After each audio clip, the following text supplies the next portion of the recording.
आज मैंने कुछ टॉपिक ऐसा सोचा है जो आपकी इस एज ग्रुप के लिए काफ़ी रेलेवेंट है, क्योंकि यहाँ पे सारे स्टूडेंट्स हैं। तो इस टाइम पे कुछ ऐसा है जो हमको समझना बहुत ज़रूरी है। इनफैक्ट इसके बारे में हर कोई बात करता है, लेकिन कभी भी कोई डीपली नहीं जाता इस टॉपिक के अंदर कि एग्जैक्टली इसका मतलब क्या है। दैट इज पॉजिटिव एटीट्यूड, कि हमारा एटीट्यूड पॉजिटिव होना चाहिए लाइफ को लेकर के, नेगेटिव नहीं होना चाहिए। अब ये एटीट्यूड है कि हम अंदर से खुश रहें। तो ज़्यादातर लोग ये सोचते हैं पॉजिटिव एटीट्यूड का मतलब कि बिना किसी रीजन के ही हमको खुश रहना चाहिए। तो इसका मतलब हमें कुछ भी ढंग का करने की जरूरत क्यों है? फॉर एग्जाम्पल, आप फिजिकली लेजी हो, फिजिकली वीक हो, लेकिन अंदर से खुश हो, वो बेटर है?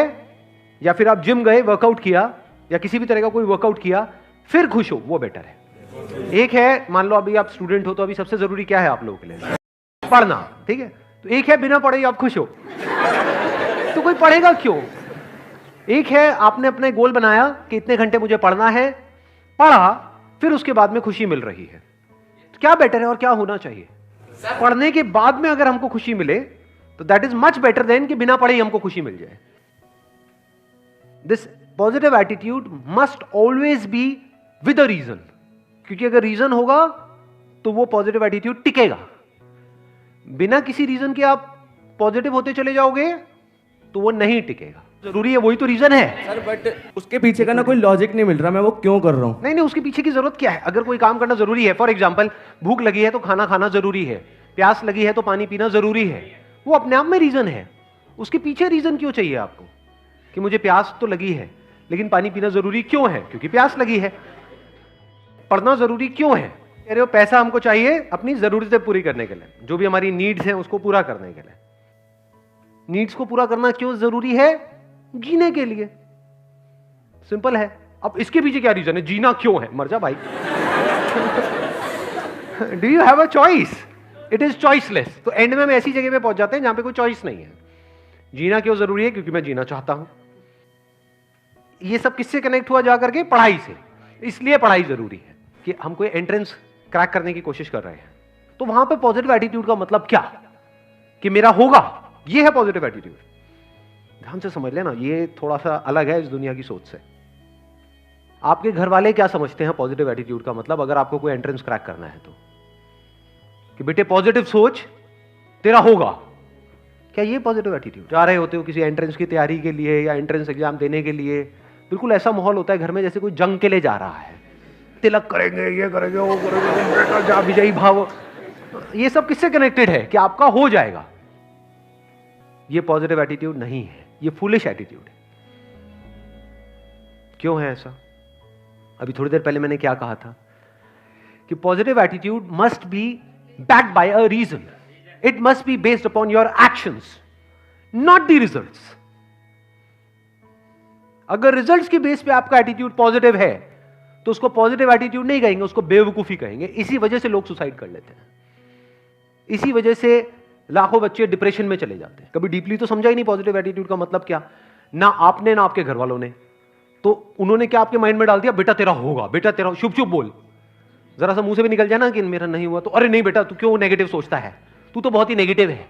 नहीं, ऐसे ऐसे डायलॉग सुनने को नहीं मिलते हैं। चुप चुप बोल, होगा ना, होगा ना, होगा ना, माता रानी हमारे साथ है, ये भगवान हमारे साथ है, वो सारे भगवान सारे देवी देवता आपके साथ है, आप ही के साथ है, बाकी किसी के साथ नहीं है ना? सोचने वाली बात है। वैसे जो भगवान है वो आपके साथ है या बाकी भी जो दे रहे हैं उनके साथ है? क्योंकि अगर उनके साथ है तो आपका नहीं होगा ना, तो किसके साथ है? सबके साथ है, तो सबका क्यों नहीं हो रहा? पहले इस एटीट्यूड में फ्लॉ देख लेते हैं कि इस एटीट्यूड में फ्लॉ क्या है, जिसको मैं कह रहा हूं ये पॉजिटिव नहीं है, फूलिश एटीट्यूड है। आपने रिजल्ट के बेस पे अपने एटीट्यूड को डिफाइन कर दिया। अगर बार बार अपने आप को बोलते रहोगे मेरा होगा, मेरा होगा, मेरा पक्का होगा, मेरा पक्का होगा, तो कुछ दिन तक अगर ये बोलते रहे ना, जैसे कुछ भी बकवास अगर आप बोलते रहोगे तो आपका माइंड उसको सच मान लेगा। तो आपको लगने लग जाएगा कि मेरा तो पक्का होगा। और अगर इसके बाद भी आपका नहीं हुआ तो क्या होगा? बहुत मजा आएगा या झटका लगेगा कि ये क्या हो गया? जितना स्ट्रांगली आपने मान रखा होगा कि मेरा होगा, जितना स्ट्रांगली, उतना ही बड़ा झटका लगेगा। सही बात है या नहीं है?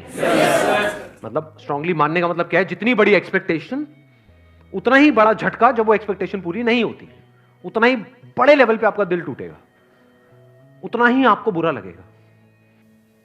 अब यहां पे क्या किया जाए, क्योंकि जो होना है या नहीं होना है, क्या वो आपके हाथ में है? क्यों नहीं है आपके हाथ में? आप कहते रहे हो नो सर, क्यों नहीं है आपके हाथ में? जैसे कुछ चीजें हैं जो हमारे हाथ में है। फॉर एग्जाम्पल, यहां पर एक बॉटल पड़ी है, इस बॉटल को मैंने उठाना है, क्या ये मेरे हाथ में है या नहीं है? कितना मेरे हाथ में है? मतलब इज इट 1%, 2%? 100%। गया, बॉटल को उठाया, काम खत्म हुआ। मैं कह रहा हूं एंट्रेंस में होना ना होना आपके हाथ में नहीं है। क्यों नहीं है? सीट लिमिटेड है, क्योंकि आप अकेले नहीं हो ना। सोचो इसी बॉटल को उठाने के पीछे कंपटीशन होता। यहां पर अभी मैंने अकेले ने उठाया, लेकिन मैं आपके बीच में कंपटीशन करा दूं। जो भी आकर के सबसे पहले इस बॉटल को उठाएगा और अगले 5 मिनट बाद भी जिसके हाथ में बॉटल होगी उसको 1 लाख रुपए मिलेगा। बोतल तो बचेगी, आप नहीं बचोगे। बिल्कुल इसी तरह से होता है जब हम कंपटीशन में अपना जो एटीट्यूड है या अपनी जो पॉजिटिविटी है वो डिफाइन कर देते हैं according to the result. Positive attitude must be based upon your actions. Actions में क्या क्या आ गया? जो भी एक्शंस आपने पास्ट में लिए हैं या अभी प्रेजेंट में ले रहे हो या फ्यूचर में लेने वाले हो। It must not be based upon results. क्यों it must not be based upon results? क्योंकि एक्सपेक्टेशंस बहुत ज्यादा बढ़ जाती हैं और जब वो एक्सपेक्टेशंस पूरी नहीं होती है तो नंबर 1 हम पूरी तरह से टूट जाते हैं। और जब एक्सपेक्टेशंस इतनी ज्यादा बढ़ जाती है तो उसकी वजह से डर भी उसी लेवल पे बढ़ जाता है। और ज्यादा डर करके आप किसी काम को करते हो तो आप नहीं कर पाते हो। लेकिन अगर आपके एक्शन 100% हो, जो भी सक्सेसफुल होने के लिए आपको जिस लेवल के एक्शंस लेने पड़ेंगे, एक्शंस अगर 100% हो, एक्सपेक्टेशन 0% हो, तब क्या चांसेस हैं आपके सक्सेसफुल होने के? ऑलमोस्ट 100%। इसलिए मैं कह रहा हूं कि attitude and positivity and this positive thinking, positive attitude must be based upon your actions. अपने एक्शंस को ऑब्जर्व करना है, अपनी स्ट्रेंथ्स को ऑब्जर्व करना है, उसके बेस पे डिसीजंस लेने हैं। उसके बेस पे अगर आपके अंदर एटीट्यूड है तो वो अच्छा है। That is what I am saying. ये स्मार्ट वर्क की ही मैं बात कर रहा हूं, हार्ड वर्क की तो मैं बात ही नहीं कर रहा। बिकॉज ज्यादा पढ़ने से कुछ नहीं होता है किसी एंट्रेंस को क्रैक करने के लिए। जिन्होंने पास में जिस तरीके से किया है उसको समझ करके सही ट्रैक पे जा करके अगर हम सही से तैयारी करें तब उसकी क्रैक करने की पॉसिबिलिटीज बढ़ जाती है। But all I am saying is कि आप अकेले नहीं हो जो स्मार्ट वर्क करने वाले हो। आपके जैसे और भी लोग हैं, बट ऐसे कितने होंगे? 80-20 का सिंपल सा रूल चलता है लाइफ में। कहीं भी आप कुछ भी करोगे उसमें 80-20 का सिंपल रूल निकल करके आ जाएगा। तो ये मान लेते हैं कि चलो ये 10 लाख लोग हैं, 80-20 रूल को अगर हम यहां पर लगाएं और कुछ कैलकुलेशंस करें तो क्या निकल करके आ रहा है कि 10 लाख में से 20% ही है जो एक्चुअल में सीरियस हैं उसको लेकर के, उस एंट्रेंस को लेकर के। बाकी 8 लाख लोग हैं जो टाइम पास के लिए भर रहे हैं। तो आप अगर सीरियस हो तो आप किस में आ गए? अब यहां पर क्या आप इन्हें एक्सपेक्टेशंस के बेस पे कैलकुलेशंस कर रहे हो या एक्शंस के बेस? आप सीरियस हो इसका मतलब क्या? आपके एक्शंस कह रहे हैं कि आप सीरियस हो। तो आप किस में आ गए? 2 लाख में आ गए। 2 लाख में से भी 20% लोग ऐसे हैं जिनके अंदर एक्चुअल में कैपेबिलिटी है उसको क्रैक करने की। 80% लोग हैं जो सीरियस तो बहुत है, बहुत ज्यादा सीरियस है, जिनको एक्सपेक्टेशंस पूरी है लेकिन उनमें कैपेबिलिटी ही नहीं है। जैसे फॉर एग्जांपल कोई रेस है, मैं आपसे पूछता हूं इस रेस को जीतने की कैपेबिलिटी है आप में या नहीं है? सारे बोल देंगे हाँ है। जब भागेंगे तब पता लगेगा कि किसमें कितना दम है कि नहीं? Because that is a competition.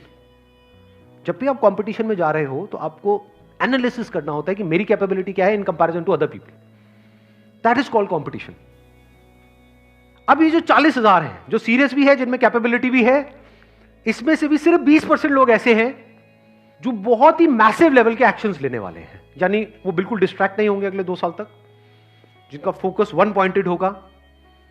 समझ गए? वो सीरियस भी है इसको क्रैक करने को लेकर के, कैपेबिलिटी भी है और एक्शन भी उसके लेवल का लेने के लिए वो तैयार हैं। जिस लेवल का एक्शन जरूरी है उसको क्रैक करना है। सिर्फ बातों से नहीं होगा, सोचने से नहीं होगा, बहुत कुछ करना पड़ेगा, बहुत सारे सैक्रिफाइसेस देने पड़ेंगे, बहुत दिमाग लगाना होगा। उसके बावजूद भी कैपेबिलिटी है, उसके बावजूद भी बिल्कुल ऐसा है किसी ओलंपिक्स में जाकर के आपको गोल्ड मेडल जीत के लाना है। एक तो है आप में कैपेबिलिटी है, आप सीरियस हो, उससे जीत जाओगे।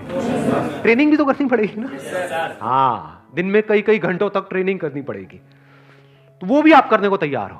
तो अब आप किस में आ गए? अगेन 20% कर दो, कितना हुआ? 40,000 का 8,000 में आ गए। इसमें से कितनों का होने वाला है? 4,000 का होने वाला है। अब आपके जीतने के चांसेस क्या हैं? इसको क्रैक करने के चांसेस क्या हैं? 50%। इसको समझदारी बोलते हैं लाइफ में। आपने 50% गुंजाइश छोड़ दी है फेलियर के लिए, लेकिन एक्शंस के लेवल पे कोई गुंजाइश नहीं छोड़ी है, और आपका एटीट्यूड इस पे बेस्ड है, आपका जो प्लान है वो इस पे बेस्ड है कि अगर मेरे को एक्चुअल में इस पॉसिबिलिटी को 50% रखना है तो मुझे ये सब कुछ करना पड़ेगा जिसकी अभी हम बात कर रहे हैं। तो आपके भी माइंड में क्लियर होना चाहिए कि मेरी possibility based upon this logic is 50%, और आपके घर वालों को भी क्लियर होना चाहिए ताकि किसी को भी बाद में झटका ना लगे। अभी भी 50% है क्योंकि आप अकेले नहीं हो जो ये सब करने वाले हो, आपके ऐसे और भी बहुत सारे लोग हैं, बट अब आप बहुत सेंसिबल तरीके से आगे बढ़ रहे हो। अब आप में एक अलग लेवल का एटीट्यूड है, पॉजिटिविटी है विच इज बेस्ड अपॉन जो आपने पास्ट में किया या जो अभी कर रहे हो या फ्यूचर में जो करने वाले हो अगले 2 साल तक, उसके बेस पे आपके अंदर से एक एटीट्यूड आ रहा है जो दुनिया को नहीं दिखेगा।